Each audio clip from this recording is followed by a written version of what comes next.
You are listening to the audio production of Joseph, a story of love, hate, slavery, power, and forgiveness by John Lennox, published by Audiobooks. This book was originally published by Crossway and is read by the author. Introduction. The story of Joseph, the son of Jacob, has a timeless quality that is undiminished in its capacity to probe the depths, the heights, the sorrows, and the joys that form the intricate tapestry of relationships between men and women and their engagement with God. In broad strokes, this story, familiar to many people from childhood, tracks the complex path of Joseph's extraordinary life from his early days in a rather dysfunctional family, on the one hand enjoying his father's favoritism, as indicated by the famous coat of many colors, and on the other hand, in consequence of that favoritism, enduring his brother's increasingly hurtful taunts and bullying. His strange dreams that cast him in the role of leader in his family inflame his brother's hatred to the point where they determine to murder him when they see him coming to visit them as they tend cattle far from home.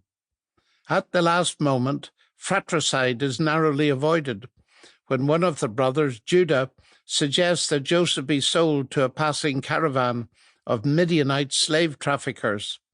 The deal done, Joseph is taken to Egypt, where he is sold as a domestic slave to Potiphar, a senior official in Pharaoh's retinue. Joseph proves himself an outstanding house steward and is soon entrusted with running Potiphar's entire domestic economy. However, Joseph becomes the focus of Potiphar's wife's desires, and when he rejects her advances, she denounces him to Potiphar, who throws Joseph into prison without a hearing. Yet, even when unjustly incarcerated, Joseph's administrative skills are put to use, and it is not long before he becomes the trusted administrator of the prison under its director. Nothing much happens until eventually 2 state prisoners are put in his care: Pharaoh's cupbearer and his baker. They have dreams that they share with Joseph, who correctly interprets them as indicating that the former will be restored to his position and the latter will be executed. Joseph takes the opportunity to explain his own false arrest and incarceration to the cupbearer and asks him on his release to mention him favorably to Pharaoh. However, the cupbearer forgets Joseph for the next 2 years, recalling him only when Pharaoh himself has disturbing dreams. Pharaoh summons Joseph, who interprets Pharaoh's dreams as a message from God that Egypt is about to enjoy 7 years of plenty, followed by 7 years of severe famine. In light of this, Joseph advises that Pharaoh should organize the food supplies for the nation. Pharaoh perceives the wisdom in Joseph's detailed economic advice and at once makes him Egypt's Grand Vizier and Minister of Agriculture, second only in national ranking to Pharaoh himself.